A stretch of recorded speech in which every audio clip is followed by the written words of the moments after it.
Selain itu ada beberapa sedikit wawasan kebangsaan yang akan saya sampaikan.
Semoga kita berdoa semua adik-adik akan menjadi penerus bangsa yang berkualitas,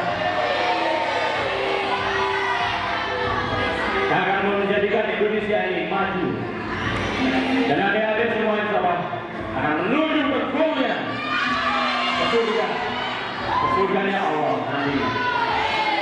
Oleh karena itu selalu berbakti pada orang tua, berdoa, yakin dengan diri sendiri, pantang menyerah. Tidak ada yang bisa membantu selain diri kita sendiri.